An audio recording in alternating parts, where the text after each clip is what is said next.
আজ অনুষ্ঠিত হল হুগলি জেলার গোঘাট থানার অন্তর্গত মদনকুঞ্জ ফুলুই ১ নম্বর পঞ্চায়েতের বাড়ি সংক্রান্ত বিশেষ গ্রাম সভা, যেখানে আজ মূল বিষয়বস্তু ছিল বাংলার আবাস যোজনার বাড়ি সঠিক মানুষ পেয়েছেন কিনা।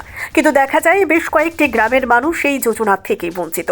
যদিও এই সভায় উপস্থিত আধিকারিকরা সাধারণ মানুষদের আশ্বস্ত করেন, তবে কেউ কোনো প্রতিক্রিয়া দেননি ক্যামেরার সামনে।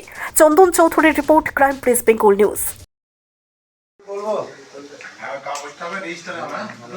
স্যার, যেটা আমাদের কর্ণপুর সংসদ মানে সেটা আছি, আমি এখন জানি না ওখানে ওই গ্রামের মধ্যে একটি বাড়ি এসছে।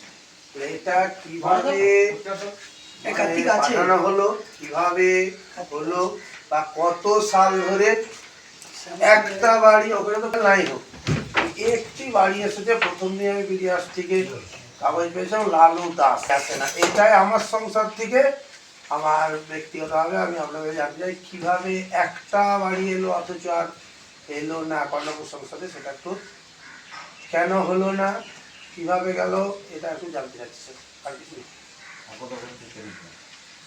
লালু দাসের পিতা তারাপদ দাস। হ্যাঁ, একটাই বাড়ি এসছে। আমি আজকে 1 মাস 1.5 মাস আগে ওখানে লিস্ট দেখে এসেছিলাম, তাছাড়া আর আমাদের সংসদে কোনো বাড়ি নেই। ওখানে কি সার্ভার হয়নি কিছু? আমি সেটাই তো জানি কিভাবে লিস্টে নামই এসছে। একদম বলেছেন যদি কোনো ব্যক্তি পাওয়ার যোগ্য হয়, এটা মানা যাবে না, দিদি বলেছে নয়, তাহলে সার্ভেগুলো যে করছে যারা গেছেন এই তোমরা বলবে, আমি যেটা বলতে চাইছি তার উত্তরটা আমি জানতে চাচ্ছি। এটা যে আসছে তারপরে কি কোনো পাঠানো যাবে না, আমি জানতে চাচ্ছি।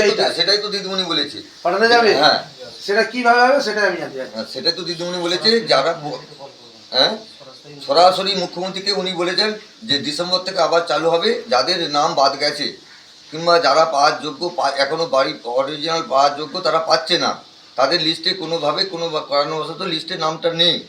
অতএব আমাদের মাননীয় মুখ্যমন্ত্রী নিজস্ব যেহেতু আমাদের রাজ্য সরকার থেকে বাড়ি দিচ্ছে, উনি সরাসরি মুখ্যমন্ত্রীকে ফোন করতে বলেছেন এবং ওই ফোন ধরে তাদের নাম লিস্ট হবে এবং তদন্ত হয়ে তারা যদি প্রকৃত বাড়ি পাওয়ার যোগ্য হয় তারা প্রকৃত প্রত্যেকেই তারা বাড়ি পাবে।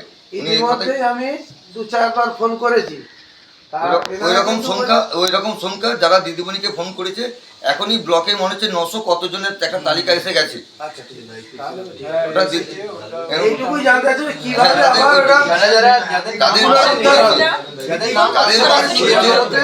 তাদের বাদ পড়েছে